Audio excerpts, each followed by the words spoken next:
प्यारे दोस्तों, सुप्रभातम। कैसे हैं आप लोग? मैं आपका दोस्त राकेश पंचाल आपके अपने YouTube channel the Rana ji पर आज की इस विशिष्ट क्लास में आप सभी का हार्दिक स्वागत एवं अभिनंदन करता हूं। भारत सरकार के द्वारा जो नागरिक सम्मान प्रदान किए जाते हैं, उन नागरिक सम्मानों में आज हम पद्म पुरस्कार की बात करने जा रहे हैं। भारत सरकार के द्वारा जो सर्वश्रेष्ठ नागरिक सम्मान दिए जाते हैं, उसमें जो पहला और सर्वश्रेष्ठ नागरिक सम्मान है वो है भारत रत्न। भारत रत्न के बाद में फिर पद्म पुरस्कार दिए जाते हैं और इन सारे पुरस्कारों की स्थापना जो की गई थी वो 1954 में की गई थी। उसके बाद से लगातार प्रत्येक वर्ष पद्म पुरस्कार जो है वो दिए जाते हैं। ये पद्म पुरस्कार 8 जनवरी 1955 से शुरू किए गए। उससे पहले इनको प्रथम श्रेणी, द्वितीय श्रेणी तथा तृतीय श्रेणी के पद्म पुरस्कारों के रूप में जाना जाता था, लेकिन 8 जनवरी 1955 के बाद में इन पुरस्कारों को जो है पद्म विभूषण, पद्म भूषण और पद्मश्री के रूप में मान्यता प्रदान की गई है। जब अपन लोग देखें तो भारत सरकार के द्वारा जो सबसे पहला पुरस्कार है वो भारत रत्न है। उसके बाद दूसरा पुरस्कार कौन सा है? दूसरा पुरस्कार है पद्म विभूषण। उसके बाद तीसरा पुरस्कार है पद्म भूषण। उसके बाद में चौथा जो सर्वश्रेष्ठ नागरिक सम्मान दिया जाता है वो है पद्मश्री। तो पद्म विभूषण, पद्म भूषण और पद्मश्री भारत सरकार द्वारा दिए जाने वाले महत्वपूर्ण नागरिक सम्मान है। और जब अपन लोग इसकी बात करते हैं तो 2023 में जो पद्म पुरस्कार प्रदान किए गए हैं वो कुल 106 पद्म पुरस्कार प्रदान किए गए हैं। कितने पद्म पुरस्कार प्रदान किए गए? 106 पद्म पुरस्कार प्रदान किए गए हैं। इसमें से मरणोपरांत 7 लोगों को पद्म पुरस्कार दिए हैं तथा इसमें कुल 19 महिलाएं हैं। तो 106 में से 7 लोगों को मरणोपरांत पद्म पुरस्कार दिया गया तथा इसमें महिलाएं कितनी हैं? महिलाएं 19 महिलाएं हैं। और जब अपन लोग इसका बाइफरकेशन करते हैं तो पद्म विभूषण 6 लोगों को प्रदान किया गया, पद्म भूषण 9 लोगों को प्रदान किया गया तथा पद्मश्री 91 यानी 91 लोगों को पद्मश्री प्रदान किया गया। ये स्थिति है 2023 की। तो 2023 में कुल 106 लोगों को पद्म पुरस्कारों से नवाजा गया, जिसमें पद्म विभूषण 6 लोगों को, पद्म भूषण 9 लोगों को तथा पद्मश्री 91 लोगों को प्रदान किया गया। इसमें से अगर अपन लोग पद्म विभूषण की बात करें तो पद्म विभूषण प्राप्त करने वाले जो भारत के सर्वश्रेष्ठ नागरिक जिन्हें माना जाता है, जिनको दूसरा सर्वश्रेष्ठ अवार्ड मिला है, वो 6 लोग हैं। और उन 6 लोगों की एक ट्रिक्स है, और वो ट्रिक्स क्या है? बालक हैं, यानी बालक है। कितने बालक हैं? दिलीप और मुलायम। और वो दोनों बालक यानी बालक दिलीप और मुलायम किसके साथ गए? हुसैन के साथ गए। कहां गए?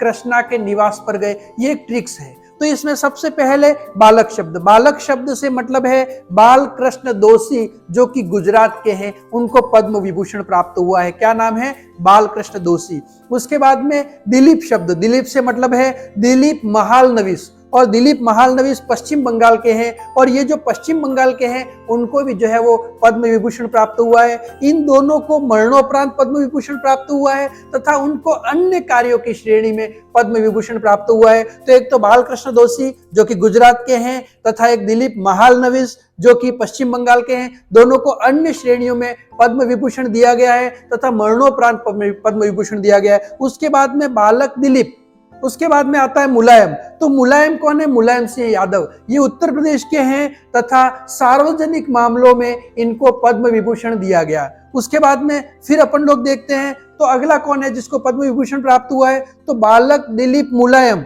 और ये किसके साथ? हुसैन के साथ। तो हुसैन कौन है? जाकिर हुसैन। और जाकिर हुसैन कहाँ के हैं? महाराष्ट्र के हैं, और उनको कला के क्षेत्र में पद्म विभूषण प्रदान किया गया है ना। किस क्षेत्र में प्रदान किया गया? कला के क्षेत्र में। तो बालक दिलीप मुलायम किसके साथ? हुसैन के साथ। कहां पर गए? कृष्णा के घर गए, है ना, कृष्णा के निवास पर गए। तो कृष्णा से मतलब क्या है? कृष्णा से मतलब है एस.एम. कृष्णा, और एस.एम. कृष्णा कहाँ के हैं? कर्नाटक के हैं, और उनको सार्वजनिक मामलों में पद्म विभूषण प्रदान किया गया। उसके बाद में निवास शब्द से मतलब है श्रीनिवास वरदान, और श्रीनिवास वरदान जो कि अमेरिका में रहते हैं तथा वो भारतीय नागरिक हैं, और उनको विज्ञान के क्षेत्र में पद्म विभूषण प्राप्त हुआ है। इस प्रकार से पद्म विभूषण प्राप्त करने वाले ये 6 प्रमुख लोग हैं।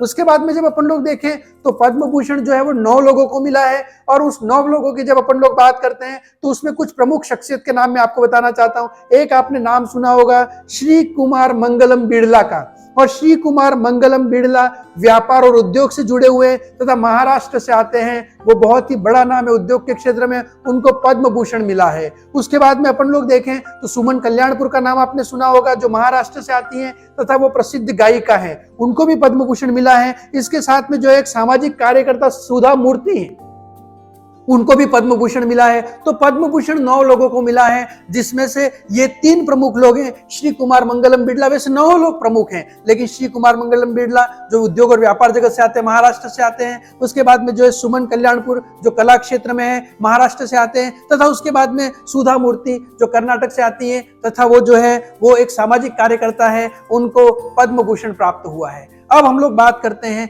पद्मश्री की। पद्मश्री अवार्ड 91 लोगों को प्राप्त हुआ है, लेकिन सबसे बड़ी बात क्या है? सबसे बड़ी बात है उन 91 लोगों में से 4 ऐसे लोग हैं जो बहुत ही नीचे तबके से आते हैं, जो सामान्य लोग हैं, जिनके मन में कभी भी किसी भी प्रकार के पुरस्कार की कोई भी इच्छा और आकांक्षा नहीं है। ये ऐसे साधारण लोग हैं इनको अपने प्रचार की कोई इच्छा नहीं है, ये सिर्फ काम करने में भरोसा करते हैं। इन्होंने तन और मन से, धन की बात तो करो ही मत, क्योंकि ये आर्थिक रूप से सशक्त नहीं है, ये बहुत ही नीचे तबके से आते हैं। नीचे तबके से मेरा तात्पर्य है आर्थिक रूप से, है ना। ऐसे लोग जो आर्थिक रूप से जो है वो यूं कह सकते हैं अपन लोग कि पॉवर्टी लाइन के भी नीचे हैं, ऐसे लोगों को पद्मश्री प्रदान किया गया है। इन लोगों को जब रेड कारपेट के ऊपर देखा गया तो निश्चित रूप से हर भारतीय का सीना गर्व से चौड़ा हो गया। और ये हम सब के लिए बहुत ही खुशी की बात है कि ऐसे लोगों को ढूंढा जा रहा है जो अपने जीवन में किसी भी प्रकार के प्रचार प्रसार की इच्छा नहीं रखते हैं, किसी भी प्रकार के पुरस्कार की इच्छा नहीं रखते हैं। उनकी सिर्फ एक ही इच्छा रहती है कि वो लोगों के लिए कितना बेटर काम कर सके, वो अपने आसपास के जीवन को कैसे बेहतर बना सके। उनके पास में जो पर्याप्त सुविधाएं जो भी हैं, जिस प्रकार की परिस्थिति है, उन परिस्थितियों में भी, जैसी भी परिस्थिति है, यानी अपने पास में जो उपलब्ध संसाधन है,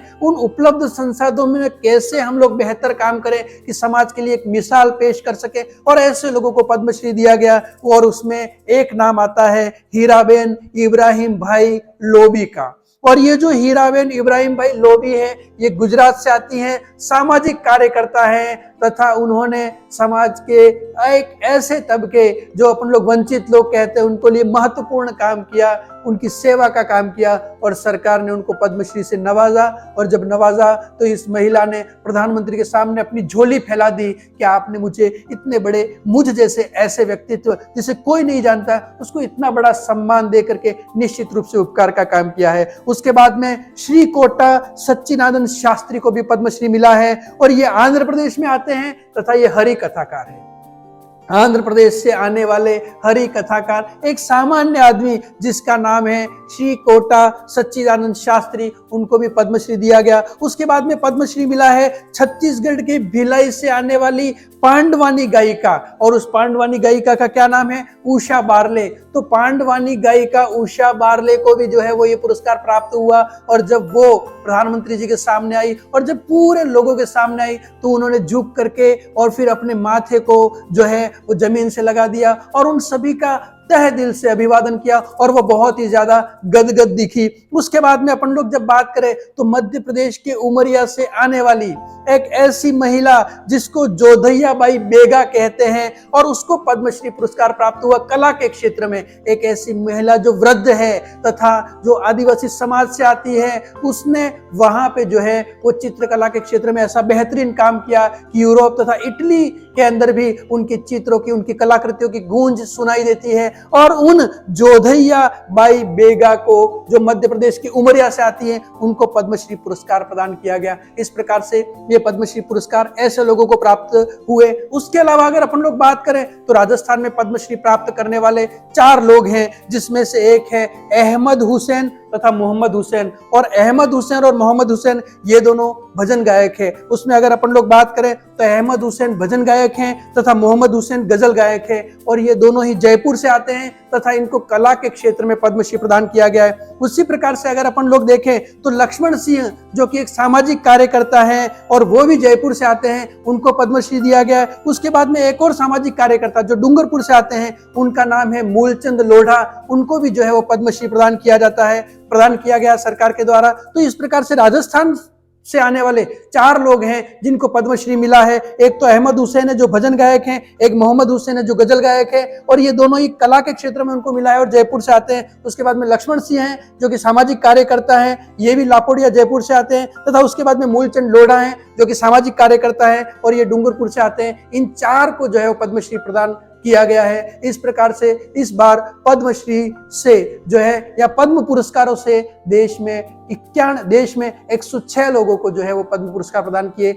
जिसमें से 91 लोगों को पद्मश्री दिया गया और उसमें से 4 तो बहुत ही सामान्य परिवार से आने वाले लोग थे, तथा राजस्थान से 4 लोगों को पद्मश्री प्रदान किया गया। इस प्रकार से पद्म पुरस्कारों की घोषणा इस बार की गई।